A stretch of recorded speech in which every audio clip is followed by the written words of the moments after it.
IPL 2024 Delhi Capitals అలాగే Rishabh Pant fans కి అతి పెద్ద గుడ్ న్యూస్. రిషబ్ పంత్ ఐపీఎల్లో రీ ఎంట్రీ ఇచ్చేందుకు పూర్తి స్థాయిలో సిద్ధమవుతున్నాడు. ఫుల్ బాడీ కండిషన్తో పంత్ నేషనల్ క్రికెట్ అకాడమీ బెంగళూరులో పూర్తి స్థాయిలో శిక్షణ పొందుతున్నాడు. ఇప్పటికే రిషబ్ పంత్ నెట్స్లో సిక్స్లు కొడుతూ వికెట్ కీపింగ్ చేస్తున్నట్టుగా మనకు వీడియోలు కూడా లీక్ అయిపోయాయి. ఇక పంత్ ఐపీఎల్లో ఆడడం అఫీషియల్ గా కన్ఫర్మ్ కాలేదు, కానీ ఎన్సీఏ నుంచి వచ్చిన లీక్స్ ప్రకారం పంత్ అయితే ఈ మార్చ్ 5న ఫిట్నెస్ టెస్ట్ జరగబోతుంది. ఈ ఫిట్నెస్ టెస్ట్ లో కనుక పాస్ అయితే నేరుగా ఢిల్లీ క్యాపిటల్స్ ప్రాక్టీస్ క్యాంపులో వాలిపోతాడు.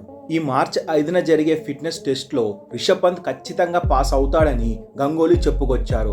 అండ్ ఈసారి ఐపీఎల్లో రిషబ్ పంత్ ఆడడం కన్ఫర్మ్ అయిపోయింది. గత సీజన్లో యాక్సిడెంట్ కారణంగా ఐపీఎల్కు దూరమైన రిషబ్ పంత్ ఢిల్లీ క్యాపిటల్స్ దారుణంగా విఫలమైంది.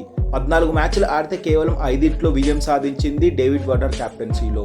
పంత్ లేని లోటు అప్పుడు తీవ్రంగా ఉంది, కానీ ఈసారి ఢిల్లీ క్యాపిటల్స్ పంత్ బ్యాకప్తో ఎంతో బలంగా మారనుంది. అయితే ఈసారి పంత్ వికెట్ కీపింగ్ చేయబోడని, కేవలం బ్యాట్స్మెన్గా ఒక ఇంపాక్ట్ ప్లేయర్గా మాత్రమే ఈ ఐపీఎల్ సీజన్ ఆడనున్నట్లుగా కొంత సమాచారం వస్తుంది. ఎందుకంటే టీమిండియాకి బ్యాకప్ ప్లేయర్గా బీసీసీఐ పంత్ను బాగా ఎంకరేజ్ చేస్తుంది కాబట్టి ఈ ఐపీఎల్ సీజన్లో అంత ప్రెషర్ పెట్టకుండా వరల్డ్ కప్ కూడా బ్యాక్ చేసేలా పంత్ను ఎన్సీఏ సిద్ధం చేస్తుంది. అంతేకాదు మన బీసీసీఐ అనేది పంత్ మీద ఈ ఐపీఎల్ మొత్తం ఒక కన్నేసి ఉంటుంది. కొంచెం ఫిట్నెస్ అటు ఇటైనా పంత్ని ఆపేస్తారు, ఎందుకంటే వరల్డ్ కప్ కి బ్యాకప్ గా పంత్ని సిద్ధం చేస్తున్నారు. మొత్తానికి ఏదేమైనా పంత్ని ఈసారి ఐపీఎల్లో చూడడం చాలా సంతోషంగా ఉంది. గైస్, ఈ వీడియో నచ్చితే ఒక లైక్ చేయండి. మరిన్ని క్రికెట్ అప్డేట్స్ కోసం మన ఛానల్ను సబ్స్క్రైబ్ చేయడం మాత్రం మర్చిపోకండి. Thanks for watching our video.